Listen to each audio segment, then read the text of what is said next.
Assalamualaikum warahmatullahi wabarakatuh. Selamat malam, Madam. Di sini saya akan mempresentasikan hasil rangkuman saya dari materi minggu sebelumnya, yaitu tentang teori bahasa dan teori belajar bahasa.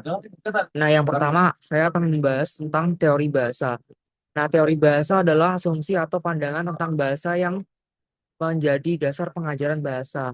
Dari banyak teori yang ada tiga teori utama yang digunakan dalam penjelasan teori bahasa. Yang pertama ada teori bahasa struktural. Nah, kalau kita membicarakan teori bahasa struktural ini, teori ini melihat bahasa sebagai sistem aturan ataupun eh,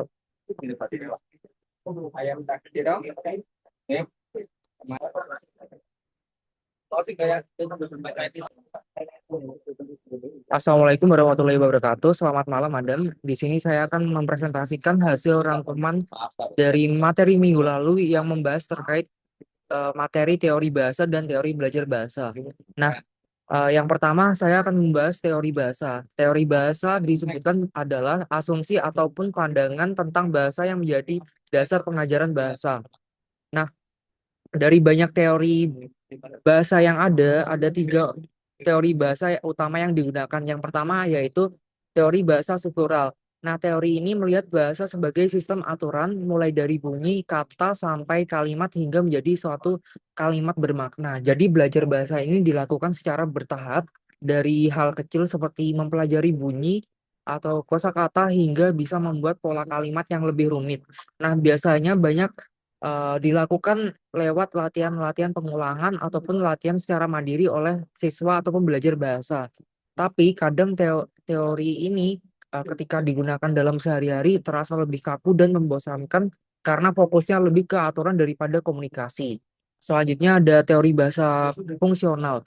Nah, untuk teori yang satu ini, bahasa dianggap sebagai alat komunikasi. Jadi bukan hanya soal aturan, tetapi bagaimana kita menggunakan bahasa untuk berbicara, mengobrol, dan menyampaikan ide maupun sekedar mengekspresikan diri.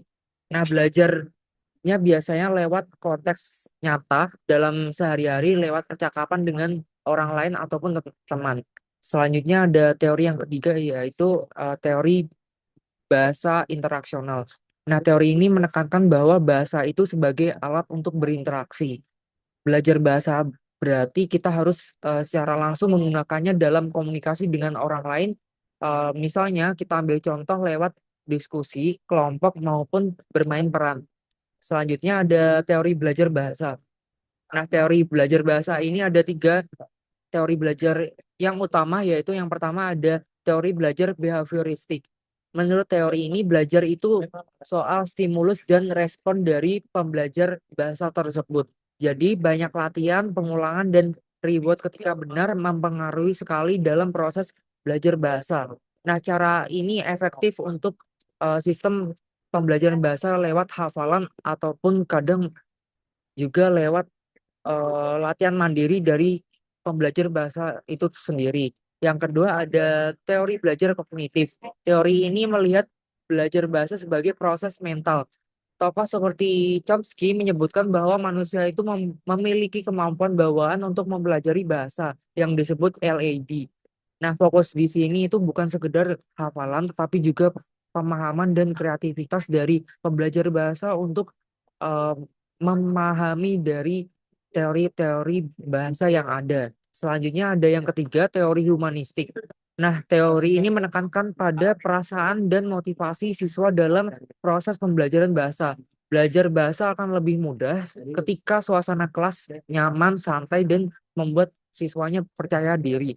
Nah, untuk contoh penerapannya, misalnya ketika kita belajar bahasa diiringi dengan mendengarkan musik ataupun mendapatkan sugesti positif dari pembimbing ataupun guru, ataupun ketika kegiatan belajar ini disambi dengan suasana yang rileks. Nah, jadi lebih menekankan pada bagaimana suasana ataupun diri dari lingkungan pembelajar bahasa tersebut.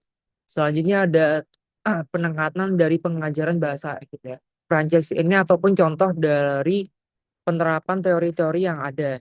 Saya ambil contoh ketika kita mempelajari bahasa lewat latihan-latihan bahasa, kita bisa menggunakan teori struktural. Selanjutnya ada percakapan sehari-hari, kita bisa menggunakan teori fungsional. Ataupun kita ambil contoh lewat diskusi ataupun bermain peran, kita bisa menggunakan teori interaksional. Nah, mungkin itu saja, Madam, rangkuman yang bisa saya sampaikan. Jika ada salahnya, mohon maaf dan izin terima kasih. Wassalamualaikum warahmatullahi wabarakatuh.